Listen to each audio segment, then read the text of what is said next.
नमस्कार. आपण आज साबुदाणा बटाट्याचे मस्त असे पापड बघणार आहोत. तर हे पापड बनवण्यासाठी खूप सोपे आहेत आणि झटपट तयार होतात. त्यासाठी 3 किलो बटाट्याला हे 1.5 किलो साबुदाणा एकदम परफेक्ट जे साहित्य आहे. कारण यामुळे पापड खूप छान होतात. पापडसाठी लागणारे जे बटाटे आहेत ते मी उकडून घेतलेले आहेत. पहिले साबुदाणा भाजून थोडासा गार करून घ्यायचा. जास्त भाजायचा नाही, थोडासा हलकाच भाजायचा आणि मस्त चाळणीने चाळून घ्यायचं. साबुदाणा मस्त असा भाजून झालाय, तुम्ही बघू शकताय. गॅस बंद करायचा आणि हा साबुदाणा मस्त गार करून घेऊन त्याला बारीक करून घ्यायचा मिक्सरमधून. इथे अशा पद्धतीने मी साबुदाणा मस्त असा बारीक करून घेतलाय, तुम्ही बघू शकताय. मध्ये साबुदाण्याचे अख्खे दाणे राहू नये म्हणून याला आपण पुरणाच्या चाळणीने जे आहे ते चाळून घ्यायचं. तुम्ही बघू शकता एकदम थोडेसे अशा जाडसर कण्या राहिल्यासारखे राहिलेल्या आहे साबुदाण्याच्या. हे आपल्याला परत एकदा मिक्सरला फिरवून घ्यायचं आणि यामध्ये मिक्स करायचं. इथे 3 किलो बटाटे मस्त असे उकडून छान साल काढून घेतलेले आहे. हे आपल्याला आता त्या पुरणाच्या चाळणीनेच मस्त बारीक मॅश करून घ्यायचे आहे. कारण चाळणीने किंवा किसणीने बटाटा बारीक करून घेतला तर त्यामध्ये गाठी राहत नाहीत आणि आपले पापड एकदम मस्त होतात. इथे सर्व बटाटा मी पूर्ण असा मॅश करून घेतला, एकदम बारीक झालाय, तुम्ही बघू शकताय. आता आपल्याला पापडला टाकण्यासाठी एक मिरचीचं वाटण करून घ्यायचं. हिरव्या मिरचीचं वाटण करायचं, पण माझ्या या मिरच्या आहेत त्या जरा लाल झाल्यात. मी याच मिरच्या घेते, यामुळे कलर पण छान येतो आणि टेस्ट पण छान लागते. इथं मी थोडंसं शेंदा मीठ टाकून घेतलं. यावर उपवासाला शेंदा मीठच घ्यायचं, साधं मीठ नाही खायचं. मी रेग्युलरमध्ये शेंदा मीठच वापरते घरामध्ये. इथे या पद्धतीने मी हा ठेचा करून घेतलेला आहे. हे आपल्याला आता या बटाट्यामध्ये टाकून घ्यायचं आणि आपण घेतलेला साबुदाणा टाकून याचं छान असं मळून घ्यायचं. तिखट तुम्हाला हवं त्याप्रमाणे टाकू शकता, कमी जास्त करायचं. मी जेवढं लागेल तेवढं टाकणार आहे आणि बाकीचं बाजूला ठेवणार आहे. आता यातच साबुदाणा टाकून घ्यायचा आणि सर्व या बटाट्यामध्ये मिक्स करून घ्यायचं. नीट घे बरी. साबुदाणा टाकलाय त्याच्यावरतून मी चवीप्रमाणे मीठ टाकून घेणार आहे. कारण मिरची बारीक करताना त्यात पण मीठ टाकलं होतं, त्या आपण अंदाजानेच मीठ टाकून घ्यायचं. असं हळूहळू करून छान मिक्स करून घ्यायचं. एकदम छान असा याचा गोळा तयार होतो. तिथे अशा पद्धतीने मस्त असं हे मळून घेतले. मी किचन वाट्यावर हाताचा भार पडत नव्हता म्हणून खाली घेतलेला आहे. एकदम छान असं मिश्रण आता गोळा तयार झाला, तुम्ही बघू शकताय. खाली टोपल्याला पण लागलेलं नाहीये. आपल्याला थोडा थोडा भाग घेऊन हे वाफ काढून घ्यायचं आहे. तुम्ही असे जरी केले तरी ते पापड खूप छान होतात, पण थोडेसे कडक लागतात.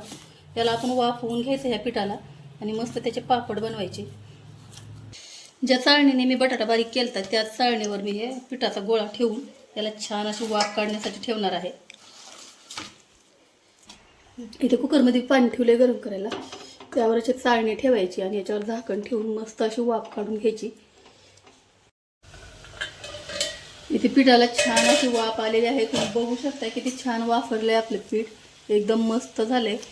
आता अशाच पद्धतीने आहे ते पीठ पण आपल्याला वापरून घ्यायचं आहे. हे पीठ आधीमध्ये एकदा दोनदा असं याला खालीवरी करून घ्यायचं आणि एकदम छान सॉफ्ट असं हे पीठ होतं. याला मी काढून घेणार आहे. इथे छान असं पीठ हे ताटात काढून घ्यायचं, 2 मिनटं गार होऊ द्यायचं आणि मग आपल्याला पापड बनवायला घ्यायचे आहेत. इथे मी ही पुरी प्रेसची मशीन घेतलेली पापड बनवण्यासाठी. त्या 2 अशा कॅरीबॅगचे हे जे चौकोन आहेत ते मी कट करून घेतलेले आहेत. एक छान घराची आहे ती कॅरीबॅग घ्यायची आणि मस्त याला अगदी बोटाला लागेल इतकंच थोडंसं तेल घ्यायचं आणि या कॅरीबॅगला दोन्हीकडून हात फिरवायचा. सारखा तेलाचा हात लावायचा नाही, नाहीतर पापडचा वास येतो. एकदा लावलं तर आपल्याला नंतर लावायची गरजही पडत नाही. त्यामुळे हे वाफ काढून घेतलेलं जे पीठ आहे ते यावर ठेवायचं. मस्त असं हाताने त्याला हे करायचं. यावर दुसरी कॅरीबॅगचा तुकडा आहे तो ठेवून द्यायचा पन्नी छान असं आणि मस्त आपण याचा पापड बनवून घ्यायचा.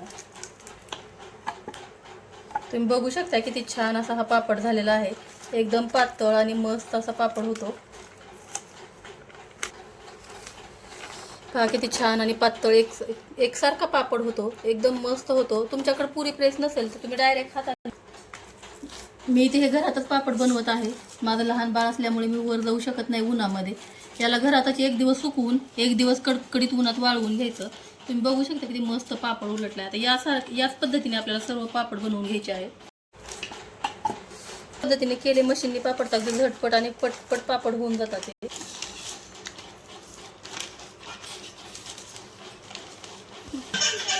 ते मी ते डायरेक्ट या पन्नीवर आपल्याला छान असं हाताने करून दाखवते. ही जी आपण घेतलेली कॅरी बॅग होती तीच कॅरी बॅग इथे घ्यायची, हाताने मस्त याला हे करून घ्यायचं आणि मस्त असं बोटाने फिरवून, कारण हे वाफ काढल्यामुळे पीठ एकदम सॉफ्ट होतं आणि अशा पद्धतीने छान असा पापड तयार होतो. एकसारखा होतो हा पण पापड. तुम्हाला हव्या त्या साईजमध्ये लहान मोठे असे तुम्ही पापड बनवून घेऊ शकता. इथे पाहू शकता तुम्ही या पद्धतीने मी हाताने पण पापड बनवलेला आहे, किती छान आलेला आहे. तर अशाच पद्धतीने आपण तुम्हाला जसं हवे तुम्ही हाताने पाहिजे तर हाताने बनवू शकता किंवा मशीनने पण बनवू शकता. अशा पद्धतीने सर्व पापड बनवून घ्यायचे. इथे तुम्ही बघू शकता मी काल बनवलेले जे पापड आहेत ते एकदम छान असे वाळून कडक झालेले आहेत. एक टोपलं भरून पापड झालेले आहेत. किती छान दिसत आहे तुम्ही बघू शकता. एकदम मस्त असे पापड आहेत. हे पापड कसे होतात ते तुम्हाला तळून पण दाखवते. चवीला तर खूप भारी लागतात. पहा किती छान असे पातळ मस्त पापड झालेले आहेत. तेल एकदम छान गरम झाले, कडकडीत गरम होऊ द्यायचं आणि पापड तळायला टाकायचा.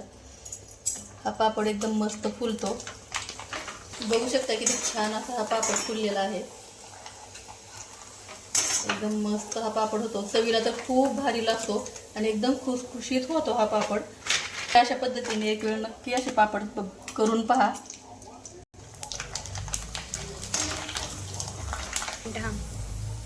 अशा पद्धतीने माझे सर्व पापड एकदम छान असे फुलायला लागलेले आहेत.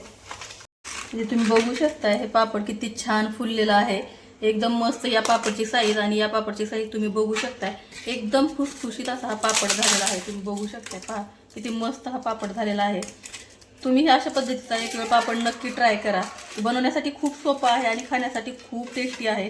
तुम्ही हा पापड अगदी कच्चा शेंगदाण्यासोबत कच्चा पापड खाल्ला तरी पण खूप छान लागतो. तुम्हाला जर ही व्हिडिओ आवडली असेल तर व्हिडिओला लाईक करा, शेअर करा. चॅनलवर पहिली वेळ असाल तर चॅनलला सबस्क्राईब करा. व्हिडिओ पाहिल्याबद्दल धन्यवाद. थँक्यू.